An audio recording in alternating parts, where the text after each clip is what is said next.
Before I get into my review, I just want to take a second and just thank you for subscribing and for watching and for liking and for commenting, because I've reached 100 subscribers and that's not lost on me. That's like a huge milestone, even if it is small in comparison to others who have millions of followers. It's just a really great motivator and I just appreciate your guys' support. And I'm here to keep doing this until I reach 100,000. So please keep continuing subscribing, sharing my page, talking about my page, and follow me on Twitter, follow me on Instagram, follow me on Facebook. All of my links are below, so check those out. I feel like I'm really funny, so you guys should really watch me on Instagram because my stories can be like really interesting.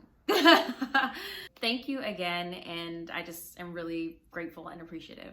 Okay, Dark Waters. Ooh. I just finished reading the article on the train, and that's kind of like part of why this review is so late, because I really wanted to make sure I read the article before recording this.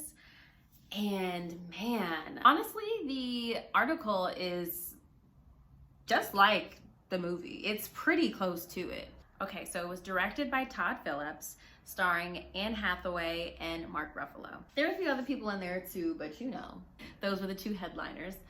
I went to the movie with my girlfriend and we were like absolutely blown away at how much we did not know.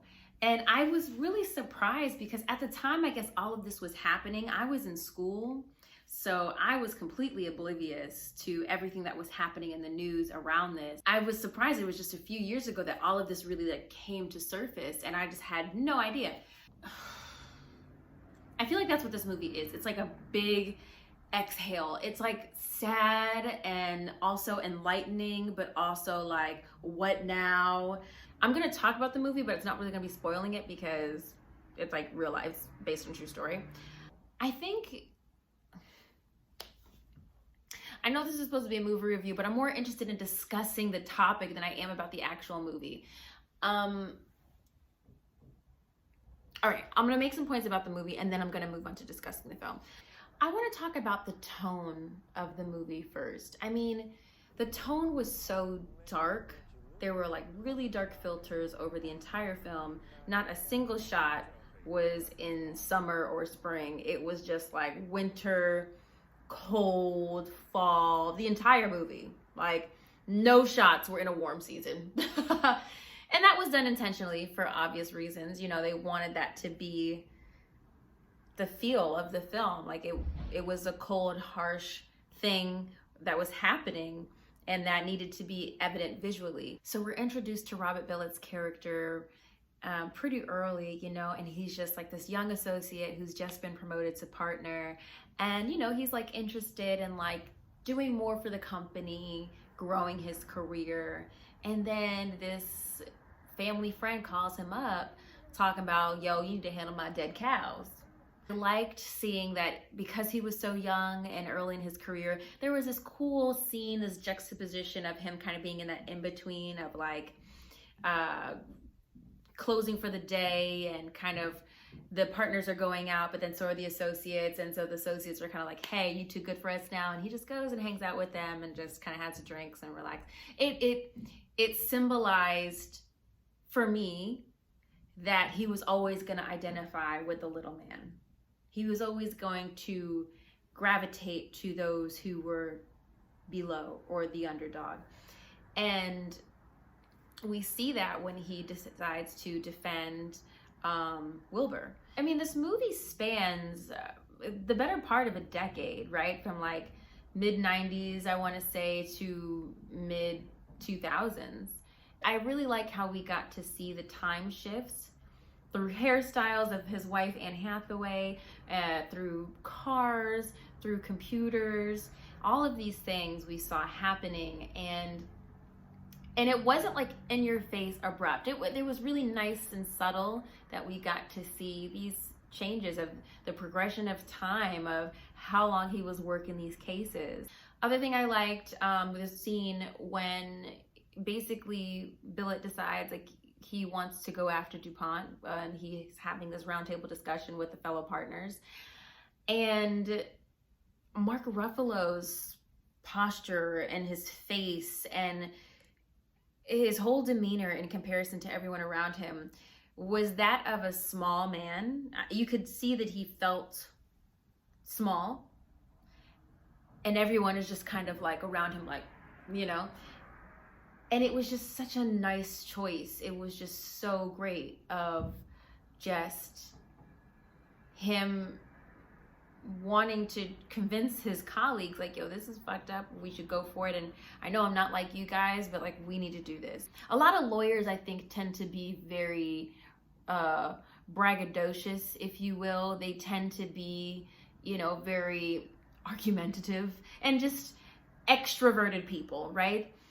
And this is not his character at all. And I liked that contrast of him and his character in comparison to his colleagues. That was really nice. But now I want to get into the topic, okay? Like, you know, honestly, the film was really well done. The acting was amazing. Anne Hathaway was amazing. She had this incredible monologue at the end of the movie that you felt the strain of their family as he was working on this for decades, for a decade.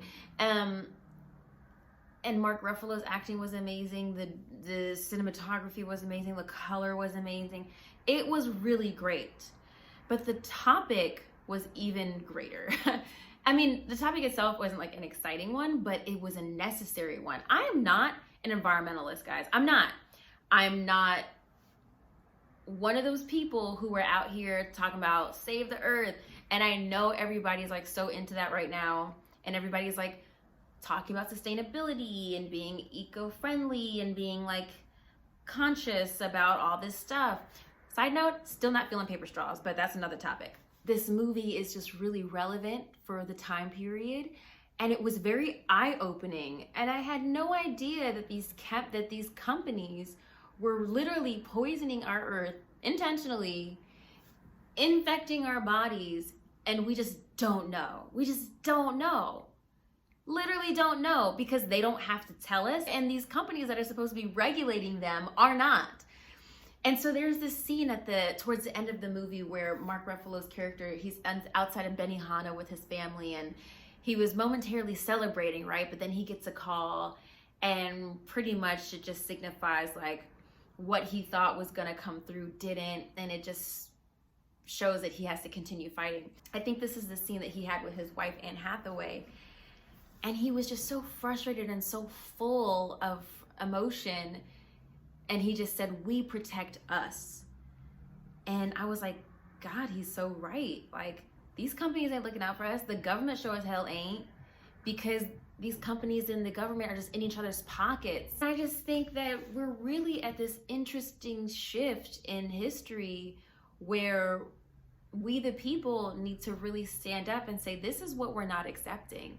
We're not accepting this shit. Like, literally, like, all these companies, like, have been poisoning the entire earth. The statistics they gave at the end of the movie, and the statistics were in the article as well, that basically the entire fucking earth has been contaminated with this PFOA, and it's in everybody's bloodstream. It's crazy. And so I saw this interview of him a couple nights ago on Trevor Noah's show, and he is reiterating the same thing. He's saying, like, we have to look out for us. We have to protect us. And I think that's the whole theme of the movie, that lawyers like Robert Billet are so far and few between. Like, this man is still fighting. And he's got his own health issues, probably from the fucking water and wherever he was, okay? But, like, once he dies, like, who's gonna continue his work? Like, are there other environmentalist lawyers who are going to go after these companies? There's still more thousands of chemicals that are unregulated that are being pumped into our ecosystem that we have no knowledge of, in products that we use every day that are contaminating us, and we just don't know. And like, it's really scary. It's really, really scary. I think it made people like me, who are not necessarily super eco-conscious, take a second look at really what we're using, how we're using it, what we should be using. I was sitting there like, dang, I need to throw out all my pots. I'm gonna get all stainless steel, everything.